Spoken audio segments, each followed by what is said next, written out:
Welcome, everyone. Thank you so much for spending your afternoon with this incredible panel. My name is Detra Price-Dennis, and I'm a faculty member here.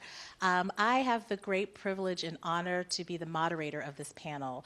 I couldn't say no even after I saw the first name, and then when I saw all of the names, I was like, oh my gosh, thank you so much.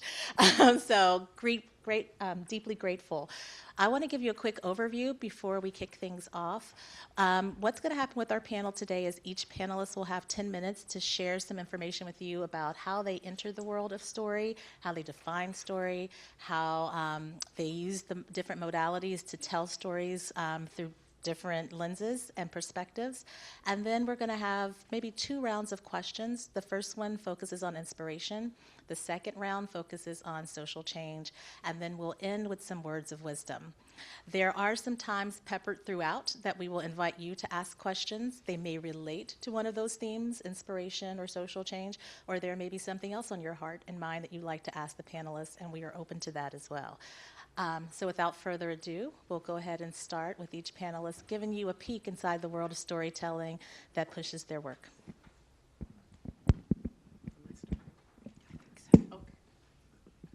Yes, okay.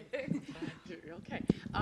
So yeah, we talked as we kind of got to know each other via email and talked about how one defines story. And it's challenging because I think, especially because I think you don't want to kind of pigeonhole a specific definition, because I think we all in our work want to be open to and not judgmental about what a story actually is. So what I think about is more kind of how you can define a story that has social impact. And I've been thinking about that a lot in the last many years, several years, and developing my show and performing my show.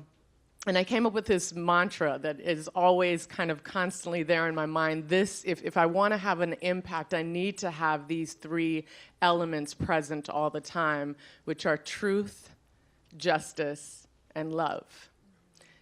But truth first, right? You start by telling the truth. And by truth, I really mean kind of the historical context and those non-dominant narratives, the ones that we haven't heard and haven't been told. And you take that truth, you take that exploration of truth, and then you seek justice based on that truth. Once we start really revealing those stories that we haven't heard and the history we haven't heard, how do we then take that information and really push for change? And the beautiful thing is that that is what love looks like. So I don't need somebody to hug me. I need you to pursue truth. I need you to tell truth and pursue justice based on that truth, and that is what it looks like.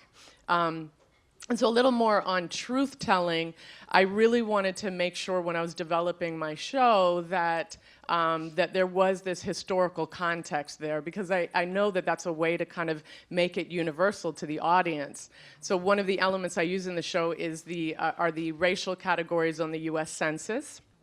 Does anybody know the first year of the U.S. Census? The very first year? It was 1790. And anyone want to guess how many racial categories there were on that first U.S. Census? 2? There were actually 3. Well, yes, actually two really that are, kind of very clearly mapped out. So there was free white male, free white female, so both racially white, and slave. And so I start the top of every single show, no matter where we are in the country, by telling the audience we're now in 1790, so turn off your devices, they don't exist. And then I go around and I point to the audience and I tell them which of those categories they fit into. It's a very uncomfortable way to start a show. I don't recommend it to anyone. But it is to make the point that from 1790 until 1970, a census taker would go around and look at you and determine your race and choose what your race was. And so we didn't even have our own agency to determine what our race was. But by way of example about how important kind of historical context is to me, I brought some family members here with me. I didn't ask permission. I hope this is okay. But I brought my Jamaican grandmother and my white mother and my Pan-Africanist father. The granddaughter, me have a favor to ask of you. Now, shh, no. Come now. Sit on here like you used to when you was a little girl and make me braid on no air. Shh, that's right. Okay, now. Before me begin, me remember you as real tender-headed. For the white people, tender-headed means it hurts when people braid your hair, okay? You's real tender-headed. But for me to continue braiding uno air, uno afi be strong. Can you be strong? All right, now. Here's the first thing me want you to do. Me want you to call your mama and your daddy and ask them for me. What in God's name is a Fanshen? Me never could say that name. It's why me just call you me granddaughter. Why them give you that name? Oh, hi, everyone. Hi. Oh, my goodness. Hello. Oh, you're all so beautiful. Nice to meet you. Well, I'm Mama Trudy. I am Fanshen's mother. And, well, now, I heard her call me white. Did you hear that? She said I'm white. But, actually, I sure as hell don't feel white. Okay? Now, I am Blackfoot Indian and Cherokee and Danish. No, I know that some census worker would take one look at me and mark me down as white, but I sure as hell don't feel it. I do not. Anyway, Fanshen, honey. Now, your father and I met at the University of Oregon. Now, he was getting his PhD, and I was his TA for American politics. And it was the late 60s, and we were reading lots of revolutionary stuff, doing analysis on Marxism and Mao, you know. Oh, and we used to go to these meetings. And one time we won a trip to Alabama to visit a family of Black Panthers. We did. No, it was a drawing out of a hat in one of my most leftist groups, the one where we did embroidery for the Viet Cong. Okay, now your father and I are reading the book Fanshen together, and we are really close. The closest we ever were.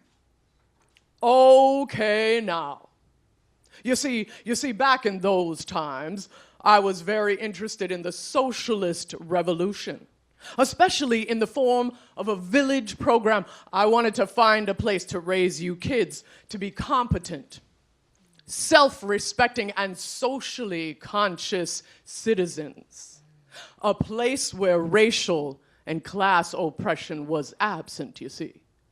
So I do some research on how different countries go about doing that, and then I saw that book, Fanshen, in the bookstore back in Eugene, and I was so taken up with it that I decided to name you after it. Thank you. Thank you so much. So that's just a little bit of this important historical context. Now, right, in my context now in my life, I kind of, towards the end of the show, I identify myself as a culturally mixed woman searching for racial answers, right?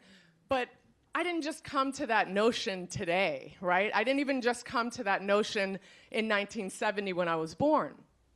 What was going on just before I was born, or in those years that were happening during that period, the historical events that were happening that influenced my parents to give me that name. That's what's important for us all to uncover. Our narratives are not just in this contemporary bubble that we think they're in.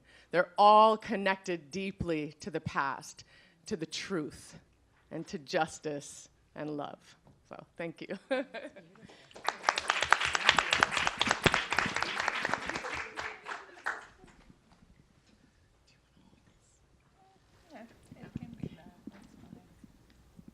I'm exhausted now. Oh. All the emotion. It's just extraordinary. Just extraordinary. So we're going to move into a much more academic, but actually the themes are the same, and I've included some of my own history in this presentation. So, Denny, can you speak your mic up just a little bit? okay. Okay, thank you. All right. Is that all right? That is fine. I'll give you both of them. I don't have a very loud voice, I don't think, but I'll try and speak up. Just do this if you can't hear me. Just don't hold up a number quite yet. So I think, like Fanshen, I write stories to survive the truth. And in this existential moment in human history, when many scientists are concerned that our children might become endlings, and this might be our species' last century, it could be argued that the greatest advancement human beings could make in the 21st century is to ensure the survival of their children.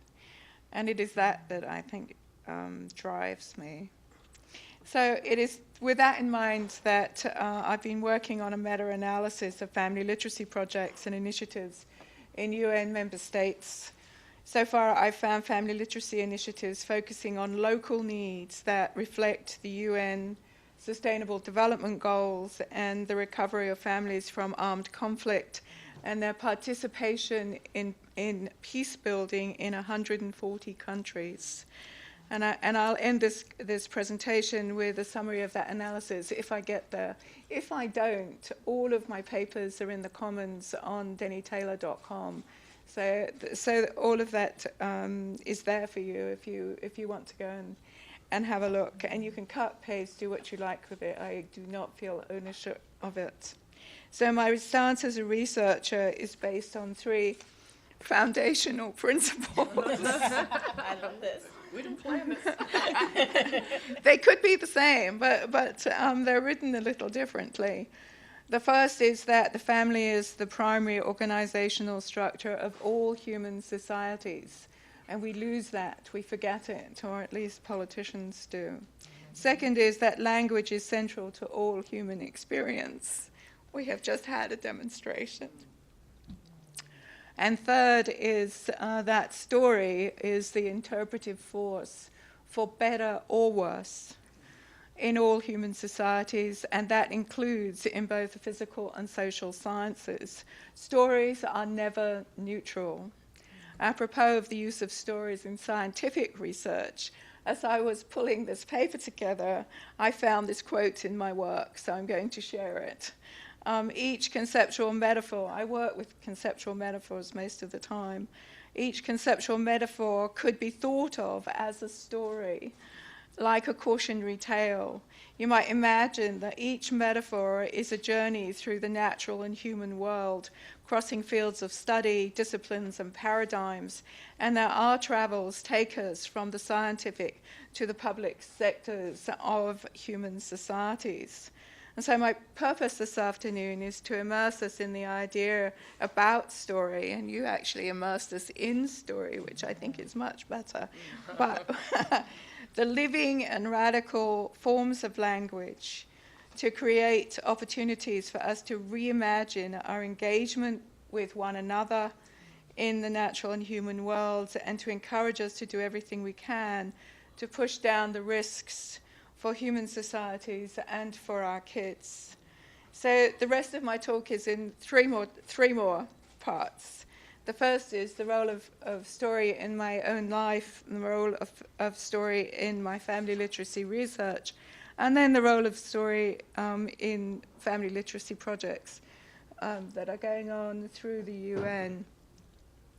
I probably won't get to the end, but if I don't, you have a resource at your pleasure, hopefully, that you will be able to visit and look at, especially the work that's going on through the UN. So reflecting now for my participation on this panel on story, it's clear to me, and I think this is for all of us. I think of your own lives in these 3 parts, the life you live, the work you do, and then this larger framework that has become so complicated and disturbing that we're all trying to make sense of the relationships between the 3. So it's clear to me that my own life, my family literacy research, the projects and initiatives, and the projects and initiatives that have spread throughout the world are all interrelated. I can see connections between them. Sometimes they're not difficult to unravel, and sometimes the relationships are in complicated knots that take a great deal of concentration to try to undo. What is critical here is that stories are not linear, as we teach them to children in school. They do not always have a defined beginning, an identifiable middle, and a resolution clearly defined at the end. I have 5 minutes. I pulled together, and I will make this paper available. I pulled together experiences from my own life, especially as a very small child. My parents being part of a diaspora, 500,000 people left Wales between 1935 and 1955 because there was no work for miners. And we are dispersed, displaced, and still so. I still feel displaced, and I'm not quite sure. New York is the only place that I see at this point as home. My father left, we left Wales after the Second World War because there was no work. He worked the furnaces in Dunlop factory in Birmingham, which is where I was born, and then he joined the RSPCA. So there are stories running through my life and then the lives of people I've worked with who are displaced either by war, conflict, or by some catastrophic event, or if not displaced, their families are shattered by some event such as Sandy Hook. So my work really focuses on the catastrophic and how it is we can support people and make sure that their stories are told. I had actually a magical childhood. My mother and father told stories. One of the first stories I ever heard was of Pat and Mike. My grandfather, who was illiterate, used to tell me stories of Pat and Mike, who were two brothers who came from Ireland to South Wales because of the famine in Ireland. This is now in the 19th century. And I spent my first years, any time I was with my grandfather, he would tell me about Pat and Mike. The thing that is so important about those stories is that they were always about helping. And my grandfather, when the miner in the next cottage was killed, he paid the rent for 2 years for the mother and her children. And when her eldest son was old enough, he took the child 10, 11, down the mines so that they could once again pay the rent. And so that caring is indelible to me in the way in which we live.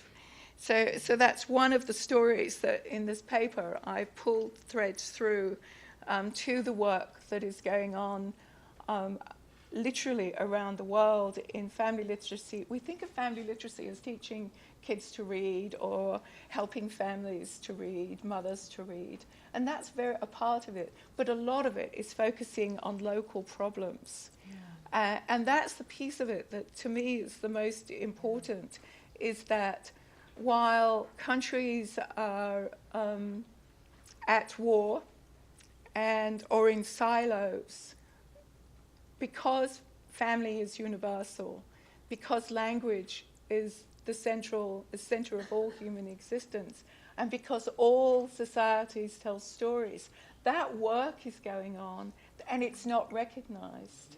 Mm-hmm. And so my agenda at this point in time, which is a complete focus, is on trying to shine a light at the UN on some of the work that is going on across countries that is not recognized as peace building and also as working to fulfill the SDGs. So I'm kind of making my way surreptitiously through those corridors and trying to do as much as I can to make sure that more attention is given to what local families are doing in so many countries around the world. And I haven't even started my paper. So if you could just stay till 6 o'clock.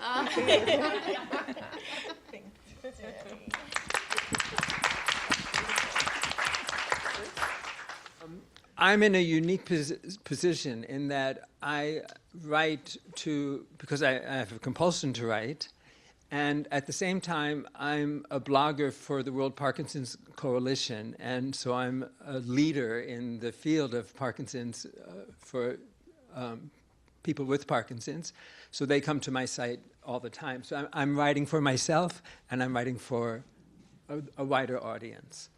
So I'm juggling two balls at least, and this is how it works.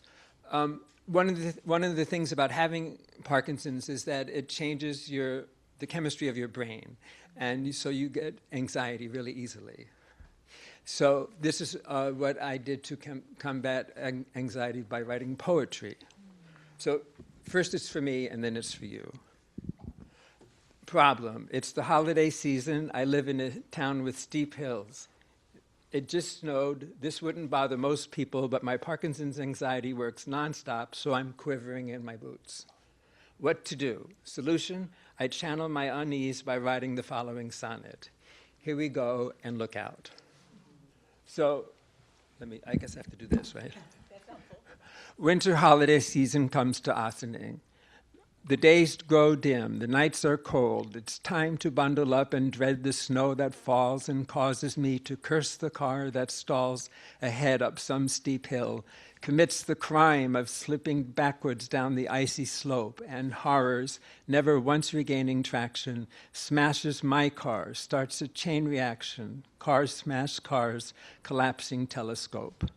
In my backseat, gaily wrapped, are gifts for friends and family. They're still okay. My car still drives. I'll probably downplay the dents, the vicious snow, the shifting drifts.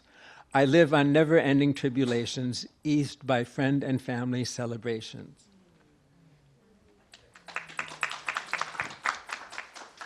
And it's all a lie. So 3 points about this problem. I have not been in an accident, but we live on a steep hill, and I see this kind of situation often. There's a line of cars driving up the hill, but the one in front doesn't have snow tires or a four-wheel drive, and wheels spinning wildly, it slides and slithers backwards into the cars behind it. It's an amazing thing to watch, and it happens again and again. Even though I haven't been in an accident, in my anxiety, I envision it happening to me. It's one of 100 worries that run through my mind at any given moment. 100 worries, okay, maybe that's an exaggeration, but that's part of the problem. Okay. The poem is structured so that the final lines end on an upbeat note, which is typical of how most of my worries end up. That is, in spite of initial feelings of fear and stress, I often have positive experiences which prove me wrong. Additionally, writing the poem is a fun challenge for me, and when I finish the poem, I feel good. That's it. And slide that mic just a little bit closer. Oh, closer to me. This is the first time in my life I haven't been loud enough. So just someone tell my family this. They will not believe you. I am looking at I'd love to talk with you today about what I'm looking at for my doctoral work, and that's the geographies of children and their personal geographies and how they story them. But to do that, I have to go back a few years because every story always starts way back, and I think we're going to see that theme. There's nothing that lives in isolation. So I'm going to just hold this up. All right. Pretend you're Lady Gaga. Hello. I was a classroom teacher for a very long time. Actually, Fanshen and I know each other from a long time ago because we taught at East LA College many moons ago. But I'm going to talk about teaching elementary school students. And there was one day, a rainy Saturday in DC, and I went to the National Building Museum. And you're going to see this theme of place and buildings and structures throughout everything I say. And I wandered in, and there was this exhibit by high school kids in the Shaw District in DC. And the Shaw District is a historically black neighborhood in DC that was going under severe and violent gentrification at the time. And there was a program with the museum, and kids were able to story their experiences with what was going on. And it wasn't just, when we hear story, a lot of times in kids writing their story, it tends to be in written narrative form. But what they had done is they had created soundtracks, they had done videos, they had looked at soundscapes, they had photos, sketches, and it was all placed along a map of the community. And the kids were able to respond. And I kind of just took it in. And these were high school students, and I worked with third graders. But I came home a changed teacher that summer, and I knew we had to be out in the community. You know, And I was lucky enough, Arlington, Virginia is an amazing district that gave us a lot of power as teachers and freedom. And everyone in my school had signed a permission slip to walk a mile for walking field trips anytime we wanted, unannounced. This is unheard of. They still get to do it, I checked as of this week. But nobody was really doing this because although we were a well-resourced district, there were tests, there were standards, there were things that constantly kept coming. But I was like, we've got to break down these walls between the school and the community and go out and talk to people. And that's exactly what we did. So slowly, by the end of the year, I didn't know it was called place-based curriculum at the time. It was before my doctoral work. But we went out in the community. We talked with community leaders. We talked with activists. We talked with residents who had been in the community 50 years. We talked with residents who had just moved. And our community is undergoing gentrification as well. Not quite as violent as the Shaw District, but it's happening very slowly. And the kids were able to see this. In their third grade voices, they would say things like, all the new places are English, and all the places that are closing are not English words.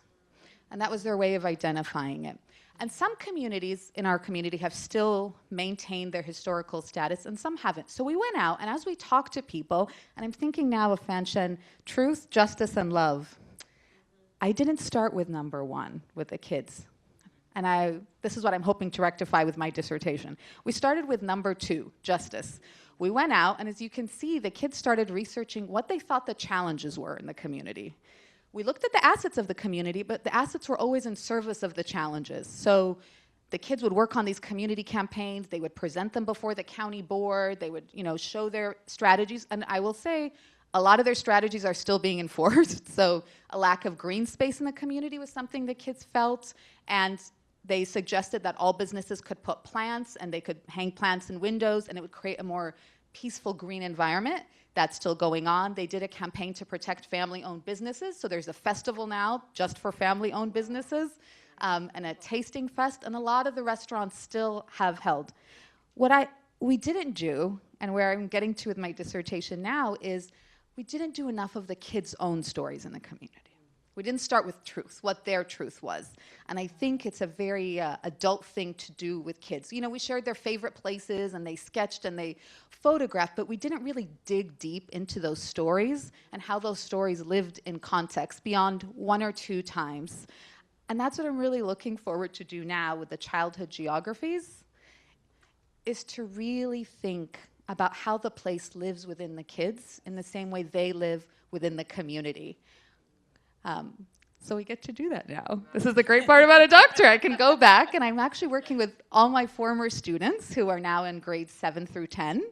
So it's really lovely to see the way this community work has been interwoven through what they're doing. And because I want to stop talking about myself and bring them into the room a little bit, I want to share just from 2 or 3 students, depending on the time, something all of you have echoed is the context with which our stories live. I kept trying to say, okay, let's look at the personal stories, and the place kept coming back, right? The context and the history kept coming back. So this was from one of my students. He is thinking about the pseudonym Chase, so we're going to go with Chase for today. But Chase took a picture of Green Valley Pharmacy, and he wanted to document his walk home. And Green Valley Pharmacy is the oldest black pharmacy in Virginia and one of the oldest in the country. And Doc Muse was one of the people we interviewed for oral histories. And he was the pharmacist there from the 50s until 2017 when he died. And his granddaughter is now the pharmacist. But it wasn't just a pharmacy. It was a community place. There was a fountain where people used to go sit, and Doc Muse gave people advice. And even through all the trouble in Arlington, everything that it's faced, the community, racism, poverty that came later in the community, Doc Muse was always there to give people advice and to support them. And it's now a historical marker. But Chase said, I don't want to put the historical marker in there because that makes it official. And I want to focus on how this place is important to people unofficially. And Chase is a 4th-generation Arlingtonian, which is very rare in Arlington. It's a transitional space. There are military bases, there's State Department, there's DC. But his family came up from the South during the Great Migration. And this history is part of him. So I'll let you all read Chase's words. But but we decided to put the background of this picture, and it's transparent on purpose, and Freedman's Village behind it was the original name of the community where Chase's family lives, and it was established as a community for slaves who had been freed. And people were able to own homes, people were able to start businesses, and Freedman's Village was always in constant conflict with the US government. A lot of Freedman's Village was taken to create Arlington National Cemetery when it needed to expand, but it's a community that's still there today. So Chase's story about what it's like to walk home from school, and I won't share all of it until he's comfortable with it, but middle school is a tougher place than elementary school was. But the strength he gets from his walk home comes from Doc Muse and the work that he did, and comes from everyone who settled Freedman's Village and built it. So his personal story of middle school angst is laid on top of the story of a whole community and the story of a whole nation. So we get to see these stories and that constant weaving between everything that happens. Oh, I may have moved things by accident. All right, I think some things are moved, but that's okay. I'll tell you one more. She's not, I don't know where it is. I have another student whose family comes from many places, and she was feeling a sense of angst about the elementary school where we were at being moved. It's no longer going to be there as of September, and she was feeling a real sense of loss. And this is something I've seen come through the research a lot, is this sense of nostalgia. And a lot of people were like, these are 7th through 10th graders. What kind of nostalgia are they feeling? That's our adult perspective, right? Children are the most marginalized of marginalized groups. We don't even give them the same right to have the feelings that we have. How dare a 7th grader have nostalgia? But we're allowed to have nostalgia. And she was feeling this sense of loss over what was going to happen with the elementary school and how she wanted to bring her family there. When we dug into it and she started placing pictures on top, she laid a picture of rural Pakistan, where her dad was from and where her mom's grandparents were from. And then she put the north of England, because that's where her mom was born and raised, because they left Pakistan to go to the north of England, Colliers also. And then she laid Arlington on top. And she took a picture from when she was a 3rd grader in Arlington and placed it on top, because it looks different now. And then she put her story of loss on top, and she said, I just want my kids to go to the school where I went to, because no one in my family's been able to do that before. We've all gone to different school than our parents. Wow. So her personal story of losing this school wasn't just about my childhood memories. It was about generation after generation who was displaced and had to leave, and she was feeling this loss for her children that she wasn't even sure she wanted to have yet. And these are the stories I'm excited for kids to get to share. Personal stories that are interwoven with the places that they're in now, and also what that place used to be, what their hopes for the future of that place, and for all the places that their families have come from. Thank you.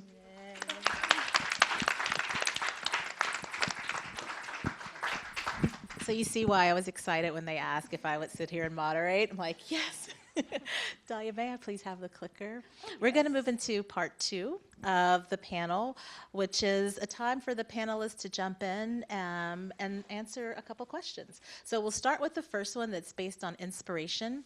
And the question to the panelists is, where do the stories you tell come from, and what inspires the medium you choose to share them with an audience? After some of the panelists, maybe all of them, feel like this question speaks to them and responds, you are welcome to jump in with questions as well. If it's related to inspiration, that's fine. If it's something different, that's perfectly fine, but there'll be another round. So if you don't get your question in this time, you'll have another opportunity. So I'll turn it over to the panelists, and any of you are welcome to jump in.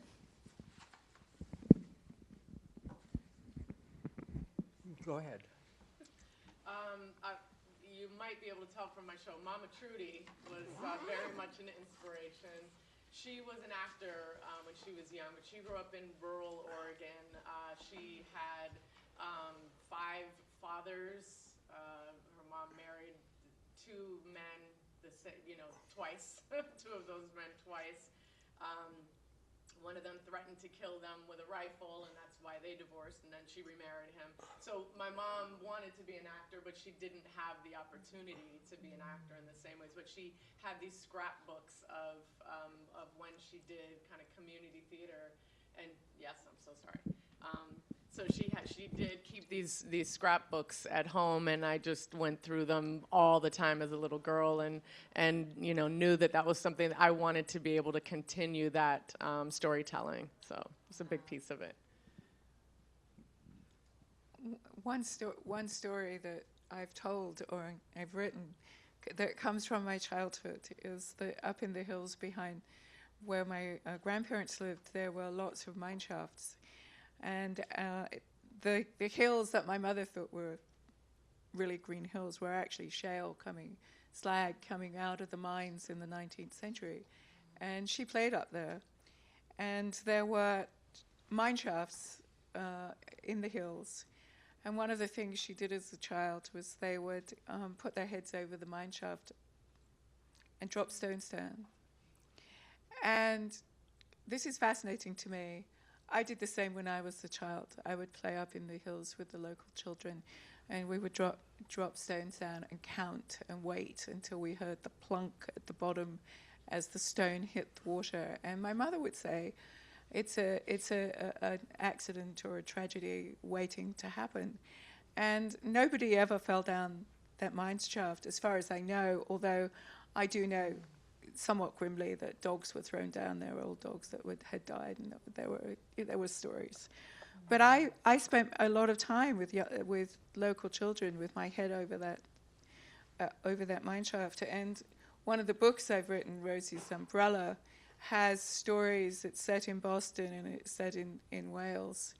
And so that becomes one of the stories, and that in fact the whole book eventually, it started out with stories that I wrote for my mother, and then I expanded it into a book. And the book revolves around the idea that a child actually did go down the mine. And so it's metaphoric in many ways, but many of the stories that inspire me, and nearly all of my books, whether they're fiction or the stories that inspire, are around, often around human tragedy. And I think that's because there were mine disasters. I've stood with mothers and their children as a child, waiting to find out who's been killed in the mine. And so this whole idea, and I don't want you to think that I'm an unhappy person, because that's not the case. But my fascination and the inspiration of working on issues around tragedy and human suffering, I think, come from this deep place of the suffering of the miners and their families, both my grandparents and my parents. So I think we find inspiration in the things that happen to us when we're kids, and those things, marvelous things, happened when I was a kid. I had wonderful parents, but there was tragedy. It was always part of life, you know. So that's probably too much. No, that was perfect. And it's so interesting to me that we share them. There's so many connections among here, but I just think when you were talking, I just had to say my grandfather was a miner. And so sitting beside you and hearing these stories in the play, and I would be playing in the hills of West Virginia as a little kid, I'm sure over mine shafts that I didn't know about. So just even hearing you talk about this right now is, you know, so nostalgic for me, and really brings up a lot of memories as well. So thank you for sharing that. I'd like to show some slides again. So what do I do? I want to talk about not my inspiration, but the inspiration. One more. Thank you. I teach poetry at my charter school in the Bronx, and the charter school is 98% African American, and actually some of them are really African American because they come from West Africa, and the rest come from Jamaica, and they're all they're reduced lunch or free lunch, and they live in a section of the Bronx which is not the best place to live. And we teach poetry, and I want to look at what some of the poems are that they wrote. And when I teach writing, whether it's to children or to graduate students, I say the most important thing is that you write about what's important to you. And we study a lot of poems, and then we say, now you've seen some, now go write. And we have certain lessons that we do on certain aspects of poetry. But let's look at these three here. So the first one is my young life about chicken. I feel free when I eat chicken. When I ate my first bite of chicken, I was 4 years old. I liked it so much, it felt like the chicken was massaging my mouth, and the juice was running down my chin. I felt protected. I ordered more so I could eat the chicken over and over again. The chicken whispered to me, "Eat me, Jaden. Eat us all."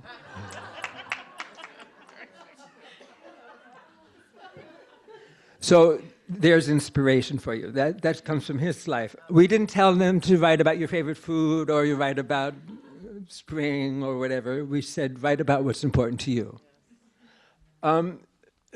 And these are all pretty much first drafts. There may have been one or two things we fixed. The next poem is Homeless. One cold, dark day, one cigarette or cigar causes one big disaster. Lights, a lot of lights. It all came like a shock of lightning to me. Firefighters rushed up the hill. People crying, a lot of crying. But not me. Oh, not me. I was brave. I lost so many things, but I had to stay strong. And that is the day I became homeless.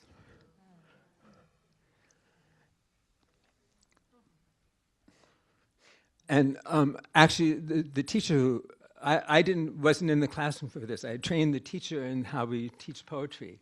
And she went in and she tried it, and she brought it to me and she said, "What do I do with it?" And I said, "You don't do anything."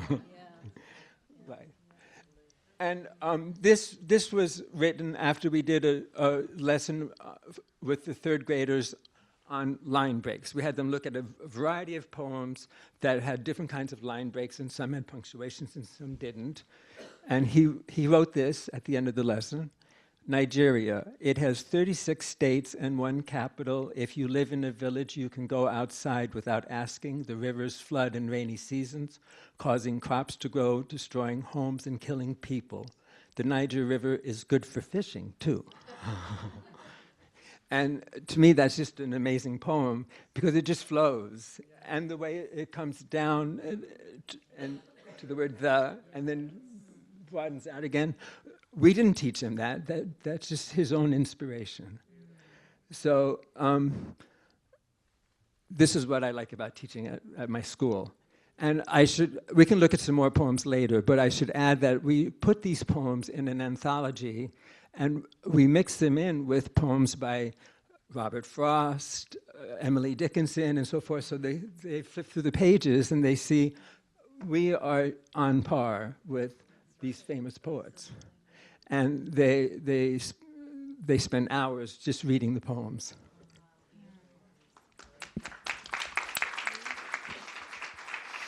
Oh, thank you.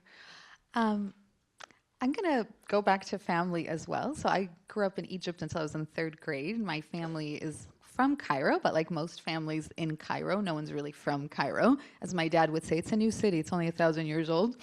So all 4 of my grandparents are from different places, and I grew up with my grandparents as well as my parents on this idea of story. And like every culture, you know, a lot of times people be like, I'm from this culture, so poetry is important to us. So I'm pretty sure story is important to everybody.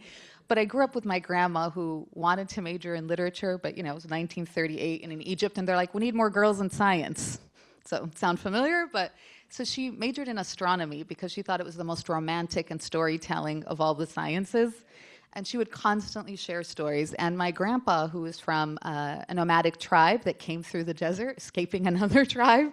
So his stories were a little different. They were a little more adventurous. But it was this idea of constant storytelling, of silliness. And they bought me a journal when I was in 1st grade in Egypt. I remember what it looks like.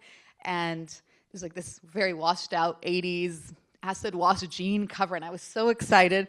And I came home and I started writing. And I remember my first 10 entries because they said, I woke up, I took a shower, I put on my clothes, I ate a butter and jam sandwich. And my mom was like, well, this is lovely, but do you want to highlight anything else? And I was like, nope, I want to write my routine. And we laughed later because I was like, Mom, what is this? This is like almost like someone's going to, you know, be an erotic human being later on. And she said, I wanted you to go back and read it and realize those everyday moments are super important and that we don't treasure them enough. And she said, you're going to love one day that you were this really orderly person who ate a butter and jam sandwich every day. And that really set the tone for me. Detra and I are part of a group of teachers called the National Writing Project, and this idea that as teachers we are writers. Before we teach writing, we become writers. And that for me put in my mind a long time ago that the ordinary is extraordinary, and those everyday small moments are worth noting down, and that stories don't have to be just the great adventures, the tragic, the emotional, that there's room for all of that alongside the ordinary. Like Denny was saying, there's play alongside the sadness. So that's really my inspiration, especially with kids, to honor that place. And because I come from a family where half of it were nomadic tribes and half of them migrated from other areas, the sense of place, as you can tell, is very important to me. And how we, even the authors I loved in high school, Kate Chopin and Zora Neale Hurston, are authors for whom place is a character. It's not just a background, it is one of the characters, and it's intricately woven in. And I think this comes from my family background of being from all over, and then all of them picking up and coming to the US, to the West Coast and then East. And this is what I hope to explore with kids, is these everyday moments that often get passed by and unmarked, and how we interact with that beautiful setting that we're in.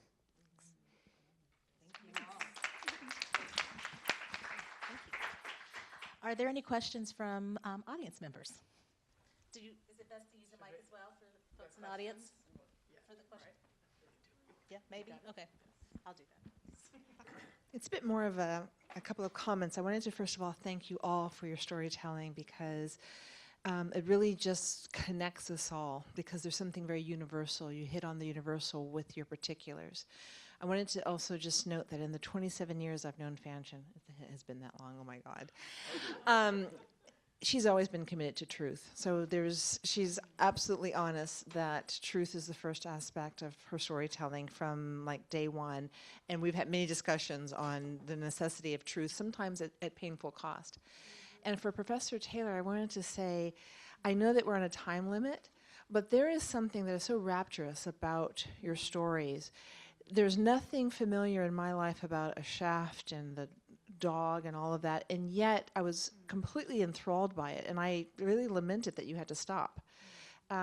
So for all of you guys is bringing out the stories, and as teachers, one of the things that I've learned in teaching is that when I tell my story of struggle, it allows my students to struggle and then to grow. And one of the people that I have learned to tell stories from is Fanshen. So I would just want to thank you all for being part of her community, so because vicariously you became part of my community and my village and helping me. Thank you. Are there other questions, comments? Thank you so much. I'm a senior at Columbia College. I'm an undergraduate. Really appreciate being here and hearing all these amazing stories. I think one thing that's so amazing is, you know, this opportunity in which I'm hearing all of you speak, but then also the kind of mixed, you know, like written things on the projection. So I was wondering if you could speak to kind of reconciling the profound oral spoken history of storytelling with, you know, the narrative discursive context of, you know, writing down those stories and kind of the different reasons for that. I love the concept of collage, not just the paper and paste. I love that too, but I love it as a stance in inquiry and in life, if you see my clothing even, or my house. And it's this idea of bringing things that come from other places that, not necessarily in a very organized way, but these overlaps on top of each other. And one of the things I'm working on with the kids, and because not everything is cleared yet to show, is how do we mix modalities? Because we experience life, you know, some things, depending on our senses, we experience them in different ways. And how do you honor oral history in a written format? And even when the kids were third graders, when we did oral histories, we listened to them. We had a transcription because I taught students who are deaf and hard of hearing, so we wanted to include everyone in, but you always want to honor the way in which it's captured. So some of the projects the kids are working on have, you know, video without sound with voice overlaying it, and then sometimes quotes. And because we're in an inclusive community, they're always aware of how to include as many people as possible. So it was making sure it's available to everybody while still honoring the way. And I think this is a beautiful moment we live in, because the technology allows a lot more entry points and a lot more ways to honor the way we experience. Something that we're struggling with, so if anyone has an idea, is how do you capture those visceral feelings in your body? So one of the kids was talking about there was a crack on the sidewalk in front of Times Square, and it was a familiar crack in the sidewalk that all of us were used to, and they fixed the sidewalk, and it's freaked a lot of people out because it was a sign of the flattening of the community and that, you know, sterilization. And I was talking with the kids on the phone and via text, and I was like, okay, and then my husband and I ate there last weekend, and I started tearing up over the way that sidewalk had been fixed. And how do we capture that? This was like a 2-hour conversation this weekend with the kids. How do you capture the feeling of sidewalk under your feet, or the smells as you walk down the community? Because we know smell is the sense most connected to memory. And, you know, the smells in a community where you have 8 different nationalities represented within 2 blocks, how do you capture that smell and convey that to an audience? We could take a picture. It doesn't do the same thing in your body. So we're still working on that. But mixed modalities now, and we're, you know, is easier to do. You can have it. But how do you do it in a way also that's intentionally messy versus like clutter thrown on a page that doesn't honor the individuality of each piece? So I got a little excited, sorry. So I'll tell an anecdote. In a second grade class, we taught Shakespeare's Song of the Witches, doubled. Does anyone know that by heart? Doubled, bubbled, boil and trouble, cauldron. You know. Well, our students read it, and they became enamored of it, and many of them learned it by heart. And then 6 months later, the second grade teacher came to me. She said, you should see what Nzube wrote in his journal, because they have 20 minutes every day where they can write anything they want in the journal. And the teacher doesn't necessarily correct it. So he wrote, icky, gloppy, slimy things, chicken legs and banana soup, icky, gloppy, slimy goo, lizard tails and little snails, juicy eyeballs and dirty feet, with some ants and spiders too, angry witches, a wizard to cast a spell and make good soup.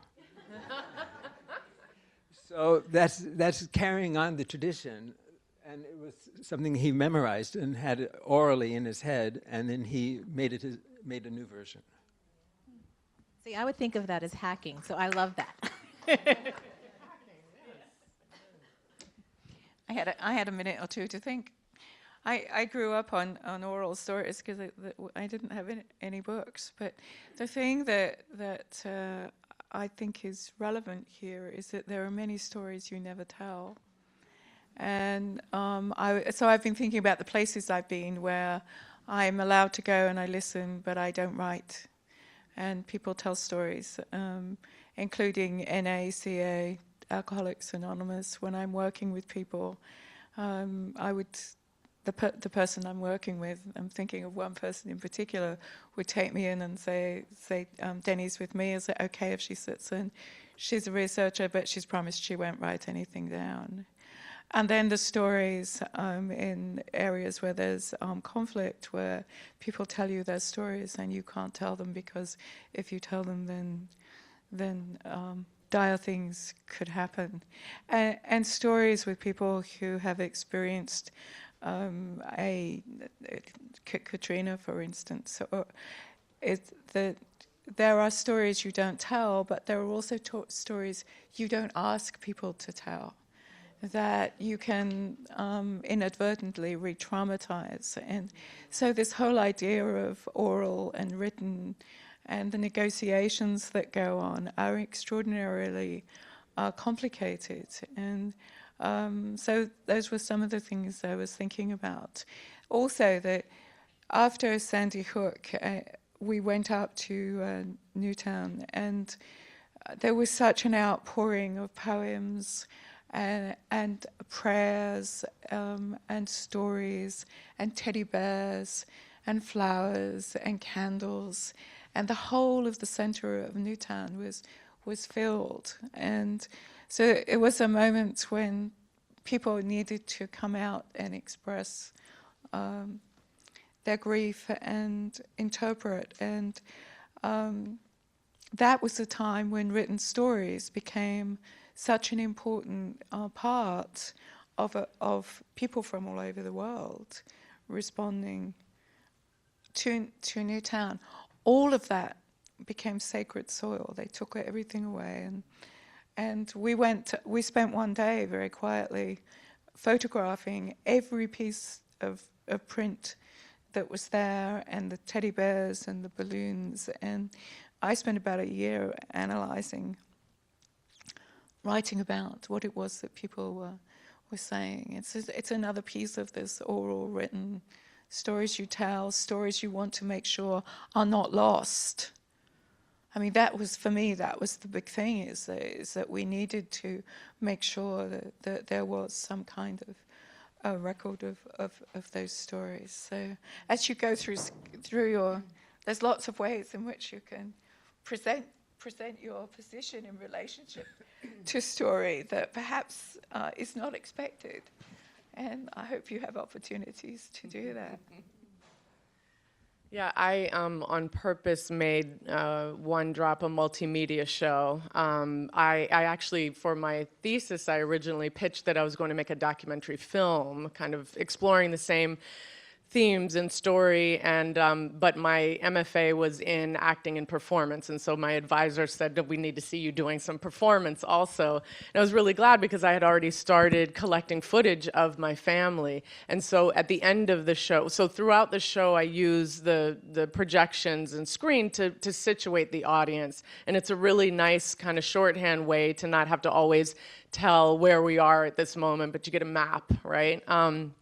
But at the end of the show, I play some clips from my actual family telling their story. And that was really important to me, to show that when I'm, performing, when you see my grandmother speaking, that's my interpretation of what my grandmother would say and do, right? But then at the end, I give my family this agency to tell the story in their own words, in their own ways. And so I think there are so many opportunities to use all kinds of media, right, to get your story told. And as teachers, we know, right, each audience member is going to take it in a different way, and so you want to make it accessible to as many people as you can. So I think I always just say push it all the way. Think about all the different ways that you can represent your story. So what we're going to do, thank you for time's sake, is move to words of wisdom from each of the panelists. And if there is time after they share words of wisdom, then we can take a couple of questions. How much time do we have for the words of wisdom? We have about 10 minutes left before the panel is over. So maybe a couple minutes per person. Okay. Ta-da! All right. Well, I want to echo something Denny had said about, we were taught, if you go into any elementary school classroom, I kind of cringed at the beginning, middle, end, and the traditional story arc.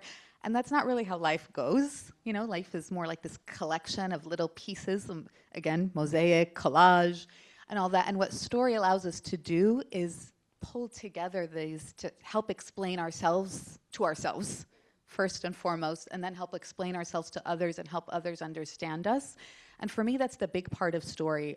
What I hope to do when I'm working with the kids with the personal geographies is not just document who we are. The question that's guiding all our work with the kids is, what does it mean to be me in this place? And instead of documenting, we're really looking at it as constructing, because as we pull together memories, as we pull together photos and videos and soundscapes, and I will tell you, please watch recordings if you decide to do soundscapes, because I was listening to one and it sounds like a because the microphone is really close. And I was like, is this a 90s horror movie or what's happening? But even that, he's like, I was breathing hard because I was so excited. So when we pull together all of these pieces, they're constructing the meaning of what their story is. It isn't just documenting something that already exists, but we're constantly creating and recreating.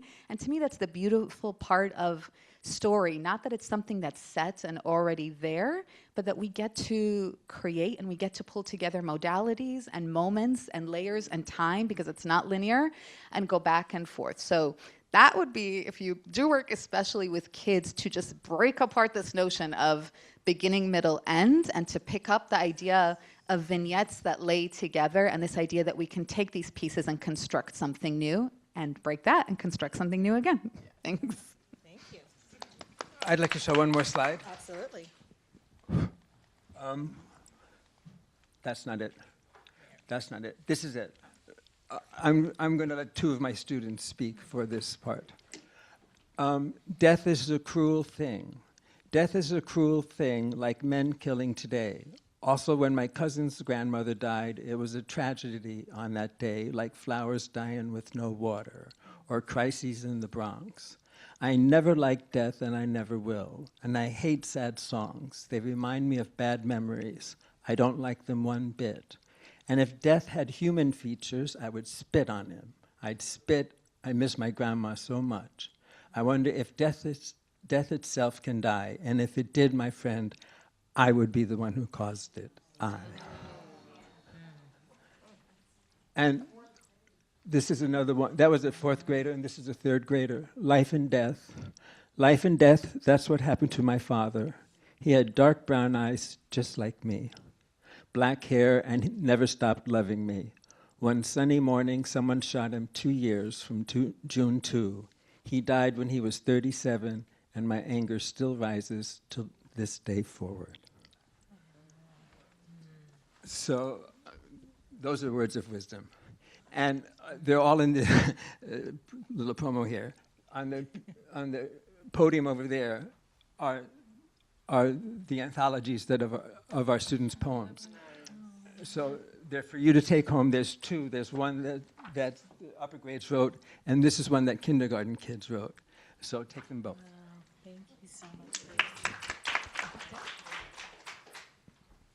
What to say? My work at this point is kind of global, and I'm spending as much time as I can infiltrating the UN. I don't have a role. I just go and and network and find ways to spend time there.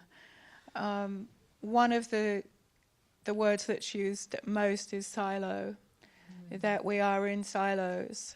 And if you listen to the President of the UN General Assembly, they're talking constantly about that there's no room for complacency, that there are too many local and regional conflicts, and that conflicts within and between countries are at a point where there is serious concern, not only about climate change and the fact we're in the middle of the sixth extinction, but also that as climate change becomes more of a problem, then conflicts are increasing, and there's serious concern. And one of the things that he said at a meeting was that we don't have mechanisms for dealing with them. And so when you're at the UN and they're saying they have no idea how to deal with it. I mean, the thing that to me is the most important is what's happened in this room this afternoon, and that local communities have the capacity to come together and share their stories, and that work is going on around the world. And we have to find a way to privilege the local and to make sure that when people come together, they have the kind of experience that you've created this afternoon. Both of you, all of you, have created this afternoon. So for me, the thing that I've forgotten what the question is, by the way. You're doing beautiful. You're doing the question. Yep. You're giving us words of wisdom. The wisdom is that even though it seems a very futile kind of thing as individuals for us to do, we have to do this. We have to keep sharing our stories, making story the center of everything that's going on in school. Get rid of all the crappy tests. Excuse me. Get rid of all of the commercial stuff. And get back to what is central with family, language, story, and building community. And I think that I think it's going on. The thing that we have to do is keep trying to make sure that people who can make a difference because they have power and privilege can actually pick up on that. It's the local people that we have to cherish and make opportunities for them to share their stories and come together. Thank you, Denny. Thank you all. This has been so inspiring and wonderful. Love is actionable. It's an action, and you can display it to everyone by telling the truth and pursuing justice. So do that.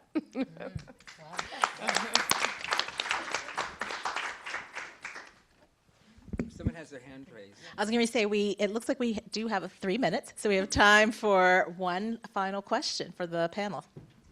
Thank you so much. Okay. I'll use my teacher voice. Thank you all, first and foremost.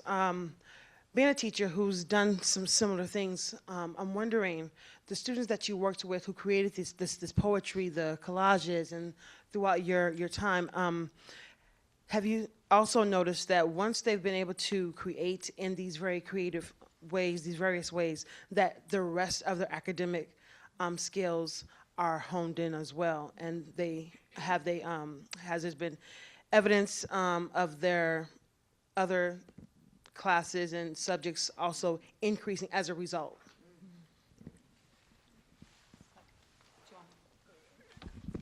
In general, our students do very well. We outperform the district schools, the city schools, and the state schools. So it's not just this that we're doing, but we're doing other things with them for literacy and for mathematics. And we zoom in mathematics, and we do very well in literacy. So this is adjunct.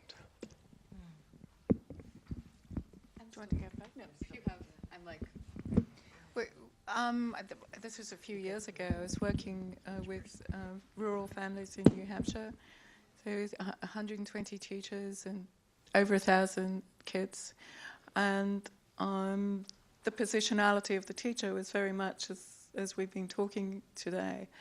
And so we worked for about 4 or 5 years with children all around story, around problem solving, and skills were always part of what happened, but they were in context of what it was that the child needed at a particular time. It was called the Biographic Literacy Profiles Project.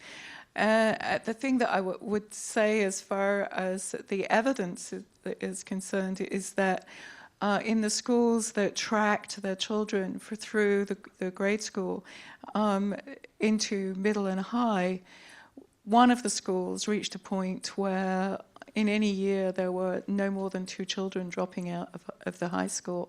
So they literally almost did away with children dropping out because they were engaged for themselves. Their learning was valued, and it just infused everything that was happening in school. And it was the teachers. The teachers were absolutely extraordinary in their documenting and working from the position of the child. And we worked with some children who were really challenged in very serious ways. And we just came together every week. We would meet and go over what a child was doing. And if a child was not doing it, we could not write it down. It's the ethnographic thing. If you see something and a child is engaged, you can document, you can build on it.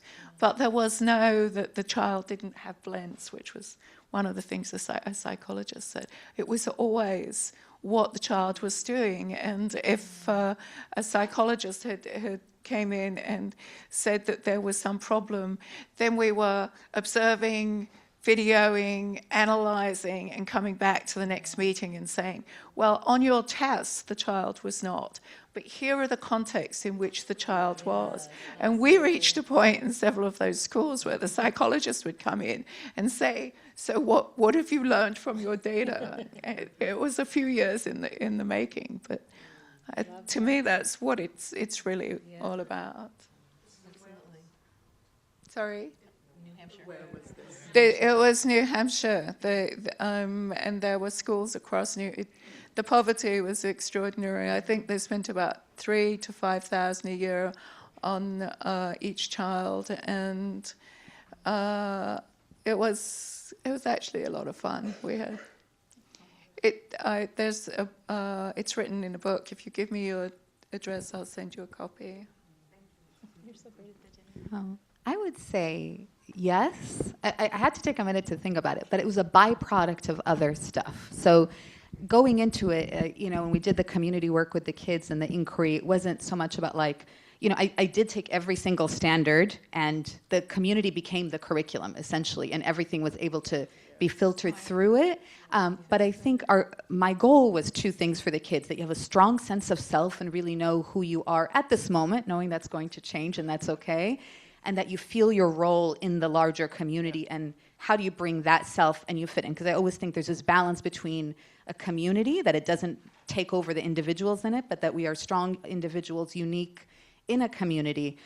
So I would say, yes, I saw that because we still have our house where I taught 2 blocks from my house. So this was my home, my community in many ways, not just my school community. So I'm still in touch with a lot of the kids. Obviously, they're in my dissertation.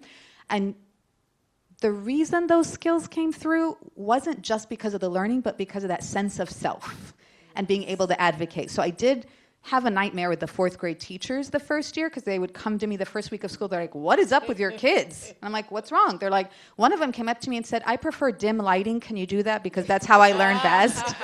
And I always taught them to ask, like, I would say, if I don't explain to you the purpose of what we're doing, ask me, because I've just forgotten. So why? So they would ask their teachers, "Can you explain to me why we're doing this assignment?" So for me, that sense of self and advocacy. So the first year, I'll say the 4th grade teachers hated my guts, but then they'd realize, oh, these kids are contributing a lot. So for me, that sense of self, that when we get to understand ourselves as learners and how we are in the community, and they advocated for each other a lot, and they're still doing that in middle school and high school, I think that feeling has to come first before you feel comfortable enough to learn. And we know, especially, inclusive educators, this idea of the affective filter that goes up when you feel discomfort in a classroom. If we can reduce that affective filter and feel comfortable in our bodies in a school setting, we can learn. And for me, that was the biggest part that allowed that learning to happen. Yeah, I'd love to just, if I can, I think I don't have kind of quantitative data around using it, especially because my classrooms weren't so story-centered, and yet we'd spend the first week just getting to know each other, right? My sharing stories with them and them sharing stories with me, and it made all the difference in terms of trust in the classroom.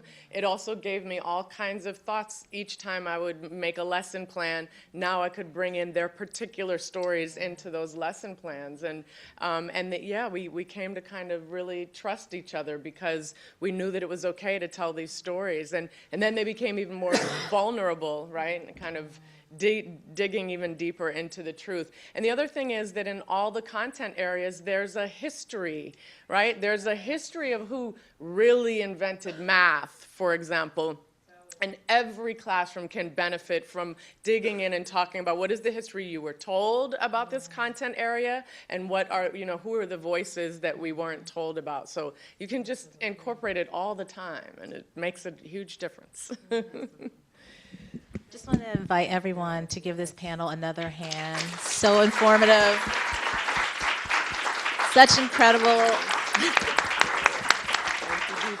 I think that there are so many ties that bind you together, but the fact that you so authentically and beautifully value humanity, and that shows up in every single one of your stories today, has just been inspiring. So thank you so much, and thank you all for joining them. Thank you.